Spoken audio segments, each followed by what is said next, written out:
Please remain seated. The show will begin in 3, 2... Like a Hellcat.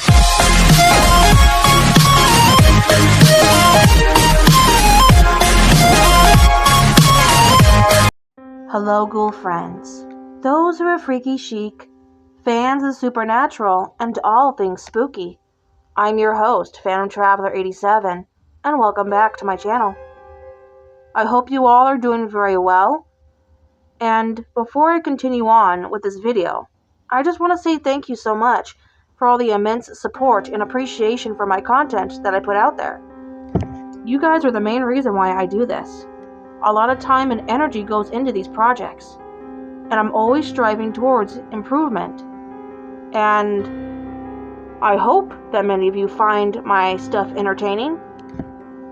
And with that being said, if you haven't already, please like and subscribe, and hit the bell to get all notifications for future uploads. Alright, let's dive right back into the burial vault for this story. Enjoy.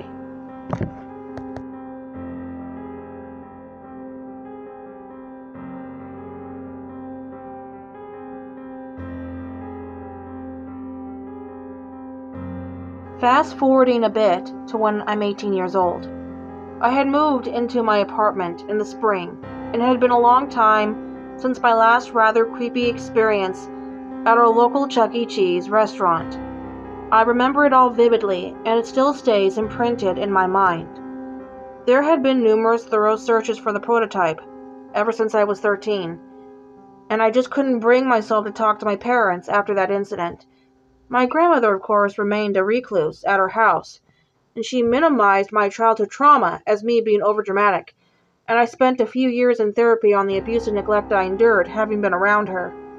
She used to be nice and fun to be around, I told my psychiatrist, but my grandma had this unnatural obsession, and I know some of you may take my grandma's behavior as hilarious, but there's still so much information I have yet to share.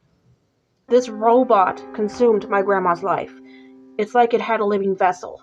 It possessed her to do and say things that were disturbing and awful. Some of them I'm not going to dive into because it's something that is beyond horrific. It is what has led her to spend the rest of her days in a psych ward. I thought the world was well rid of the thing that tormented me since I first encountered it in the basement.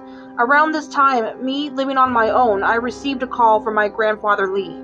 He told me that my grandma was recently diagnosed with cancer, but also was undergoing proper treatment with schizophrenia and having shown signs of bipolar disorder. He said that she was required to have supervision and needed someone there to stay with her at her house temporarily till she could get an in-home nurse. I blatantly refused at first because of my resentment. Here's the thing. My grandmother was very, very insistent on rekindling her relationship with me. Said she wanted to make up for all the times she made me miserable. I didn't feel comfortable with the idea of taking care of her due to the damage she inflicted on me. But as far as we knew, she was on borrowed time. And I almost felt bad that I was only agreeing to it because once my grandma passed, I was going to be left with a huge inheritance anyway. So 5 nights a week I'd visit my grandma, while my mother took the morning and my grandpa would take the afternoon shifts. If there was a real emergency, I'd have to be available to watch my grandma on the weekends too. I had a pretty flexible job working from my office, so even if I was on call, it didn't make the workload so overwhelming. Things started out normal the first 5 nights. Routinely, I fed my grandma, helped bathe her, helped her get dressed, gave her medication, closely monitored her when she took naps. I would be in the old guest bedroom, yes, the one I slept in when I was a kid, which was located on the far left by the basement door. I always kept that door locked and always kept my eye on it. But one night, it broke out. And even thinking about that night, it's hard not to break down. It was 8 in the evening, and I had put my grandma to bed. I kept my door locked up with chains to fasten it, in case someone or something tried breaking in. I was reading a book for most of the time, and I dozed off around 11 o'clock. Come midnight, the nightmare had begun. There was loud scratching coming from the wall above my bed, where I slept. I heard screeching noises, the distorted audio that was the mixture of guttural laughter and heavy breathing. The noise traveled all across my bedroom, bouncing off the walls, as I then heard glass breaking, furniture being thrown, the splintering of wood. I had already leaped out of my bed and armed myself with a baseball bat. I placed my ear against my bedroom door to listen for a moment as the noises ceased. I soon heard the eerie, slow, and spine-tingling creaking of the basement door, followed by the heavy, metallic sound of footsteps thumping along the floor. They inched closer and closer, and I stared down at the bottom crack of my bedroom door. The hallway light flickering and a pair of large, fuzzy gray feet of a mouse were clearly visible.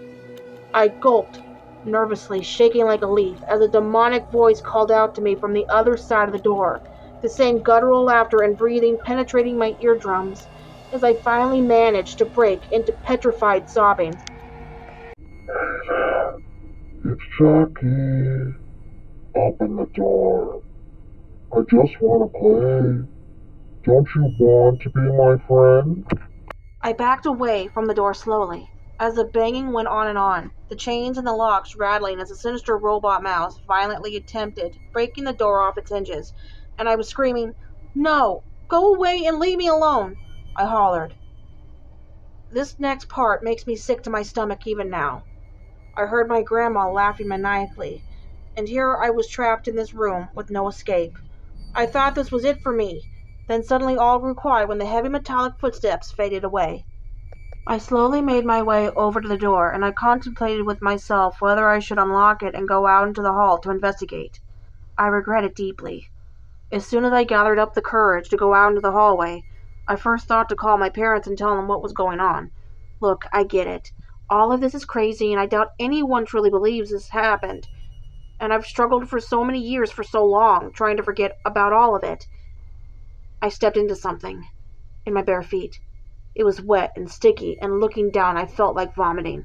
There was a trail of half-eaten, dismembered rodents leading all the way down the stairs into the basement. There was also cheese droppings and trickles of fresh blood. The basement door had scratch marks and blood smeared on it. I made it down the third step when I was suddenly pushed, and I yelled in my panic, rolling down the steps and landing in a pile of bones. I lost my shit and screamed so loud and desperately tried to climb the stairs, only to see my grandmother stare down at me, showing a stoic, cold expression of sheer hatred. She said that he needed to eat, and that there was no other way. My grandmother quickly slammed the door shut behind her and locked it.